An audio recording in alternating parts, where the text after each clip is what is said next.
this now is another uphill step, and you can see Jeretic, I reckon Perdue might be catching up Jeretic, you know. I reckon she might be. That gap between second and third is diminishing, and that will encourage Charlotte Perdue. And she really is moving well. Helen Clitheroe's been dropped, that's for sure. She's not making any headway at all. But certainly Perdue, look at that, very aggressive, really hits the hills, doesn't she? Look at the sliding. Well, but this is away, and Kaboo is away. Well, the Mabishi break not significant, and how this is similar to what happened in the Great North Run. I keep referencing back, but this is exactly what happened, because certainly Jonathan Mayo went or tried to go away from Mathathi, but he couldn't do it, and Mathathi then attacked. And once again, we've now got, well, an interesting situation here. The defending champion now finds himself in second place. Well, look at the lead that Lucy Kaboo has got.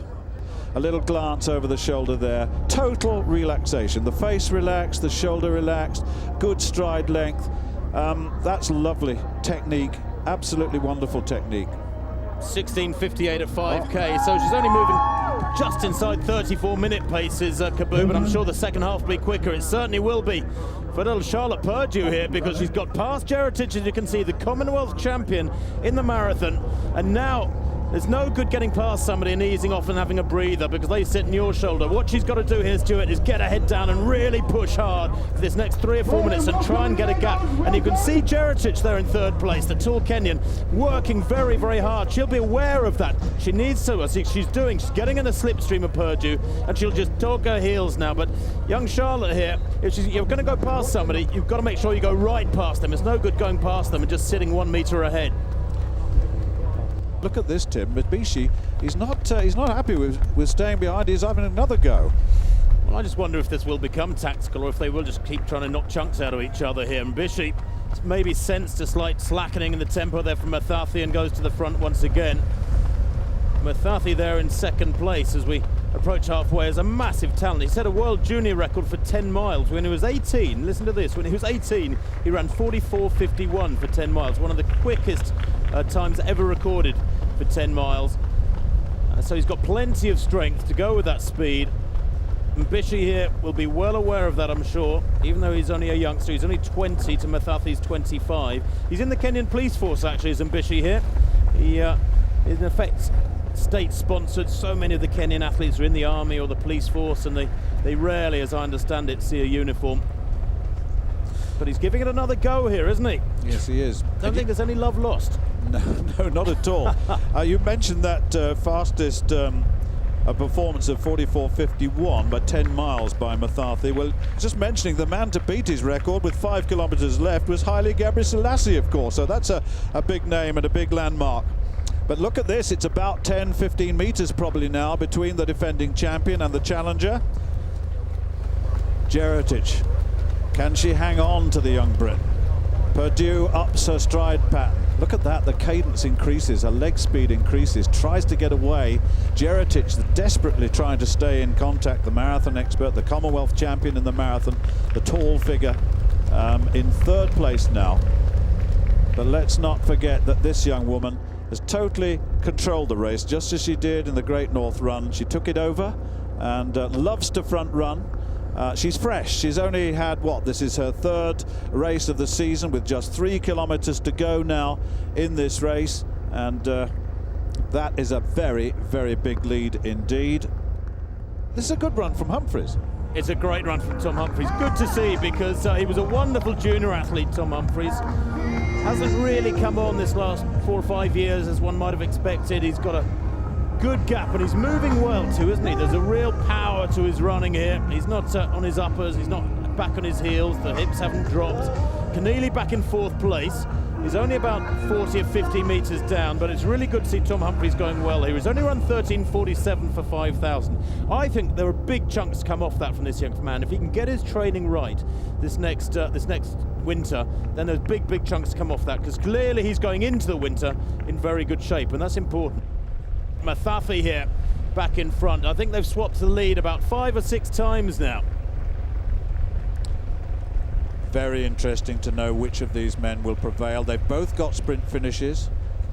They're both quality in terms of their strength endurance and their speed endurance. There's no question about that. Look at this. Charlotte Purdue is getting away.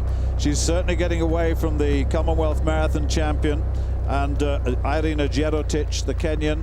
And it may well be that the Kenyan is beaten on this occasion, because look at the determination. She knows she's a long way behind Kabu, but she's really attacking this race. She wants a time out of this. She wants to test herself. This is an opportunity for her to test herself. Looks confident.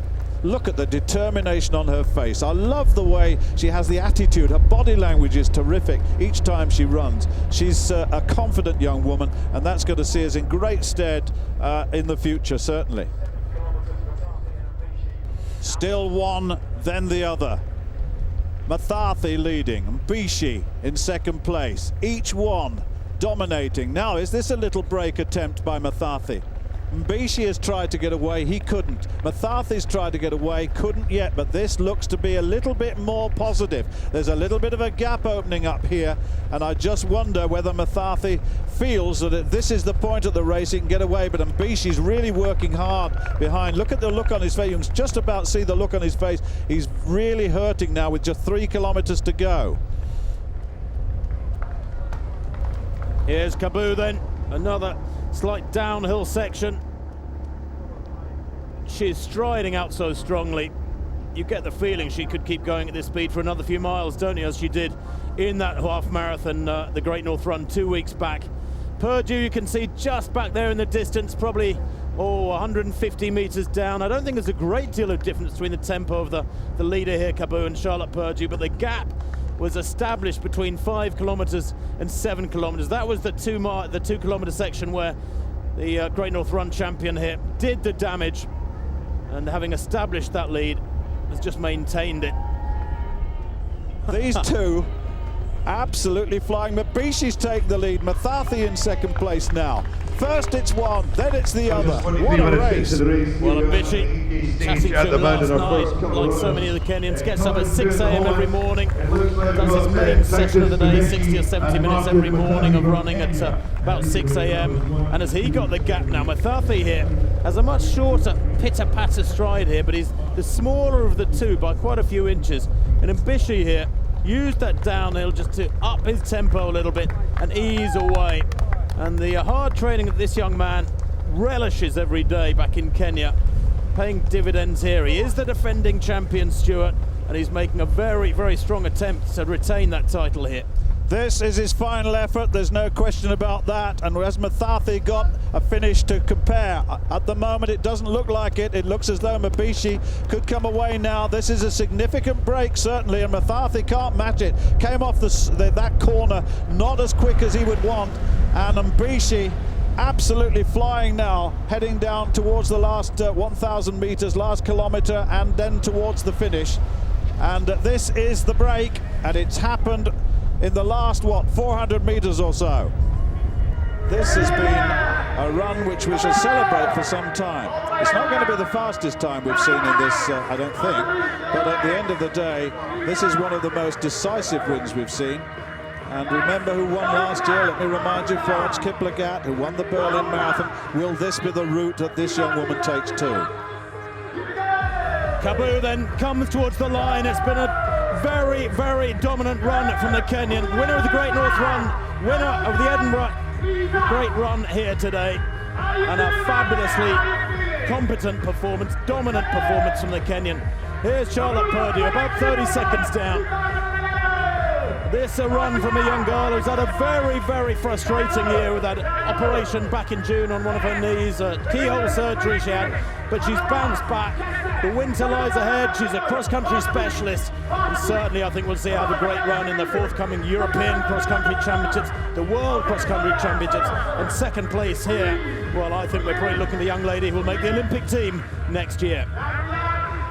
That winning time, 32.28 for Kabu, Purdue 32.58. And here is Jerotic. 'She'll be about 20 seconds down on second place. This is a fabulous ding-dong between this pair. I tell you what, he's closing the gap again. He's closing the gap again. We've got 4 or 5 metres and McCarthy's not finished yet. Oh, he's coming alongside surely soon, and McCarthy will put the pressure. Now, what effect will that have on Mbishi? Well, if he can get alongside, Mbishi hits it again, really pumps hard again. And the gap still it's not closed any more than it had before, but McCarthy really looking strong still. He believes, doesn't he? And he's coming up again. Here he comes. Well, what about that? Little grimace on the face of McCarthy here. Both these men have run 26.59 for 10,000. That's top order running for 25 laps on the track. And he goes past Mbishi. And I wonder if the youngster shot his bolt there. 9 kilometres in what, about 25.27, something like that. 1 kilometre to go. It's going to be very, very close to the course record, Stuart, and they might well break it with the calibre of running they're having to put down through this this bust-up between the two. And Tom Humphries still in 3rd place now, the Briton, settling into 3rd place, and there's being closed in a little bit by Mark Keneally, the Irishman, but this is a race of some consequence. Well, I tell you what, it's not over. Mbishi in the background is pumping away, desperately trying to close this gap. But McCarthy here is the smoother of the two runners, isn't he? Look at that. There's lovely fluid style. A little glance over his shoulder there just to try and sense any presence of Mbishi. But the gap is probably 20, 25 metres. If he can just maintain this tempo, keep a little bit in reserve in case he's challenged on the sprint in with those final couple of turns near Holyrood Palace. But I think he's got this one sorted, despite the desperate attempts for Mbishi to come back at him in the background. That gap is staying at about 20 metres. McCarthy then in the final stages of this wonderful, wonderful 10 kilometres. Mbishi makes another effort, flat out in sprint mode as they approach the final stages. The defending champion in 2nd place at the moment, the winner of the Great North Run, the recent winner of the Great North Run, is the man who's going to take this title. It really is a fantastic result. Look at this, only 30 metres or so to go in the straight. And it's going to be Martin McCarthy, and it's going to be a wonderful look at the corner now, and that looks to me as though that's going to be about 28 minutes. Mbishi in 2nd place. It should be a course record. We'll check on that in a moment. But that was a great, great race, and I use the word great advisedly there. It was a great race. And Tom Humphries, he's going to come into 3rd place, and that's a quality run, and he's got a little bit of sprint left in him just to get him. He's seen the clock, and he wants a good time, and he's got it with Keneally coming in behind him. But what a good race that was. Wonderful, wonderful stuff. Well, let's just update that men's result then. Martin McCarthy, 28.03, a new course record for in fact, the first 2 were inside the course record. Titus Mbishi, 28.08, just 5 seconds down. Tom Humphries, a great run, 29.18 in 3rd place. Well, the women's race was of quite a different nature. Lucy Caboo running through the 2nd half very aggressively, winning comfortably there, 30 seconds ahead of young Charlotte Purdue. Great run that from the young Briton coming back from injury. Arin Jeritic, the Kenyan, in 3rd place. Yeah, I'm so happy to win this. This is my first race in this race. I'm so happy to win. I'm very, very happy because this is my 2nd race in UK and I have won both. Yeah, I feel very happy because of the organization and the people around who came to share me in this race. Thank you. That's it from Edinburgh, but we have 3 more races for you in the next few weeks. Sheffield is our next stop for the Bupa Great Yorkshire Run. Then we go to the Midlands for the Bupa Great Birmingham Run. And finally, it's to Portsmouth for the Bupa Great South Run. For more information on all those races, please head to greatrun.org.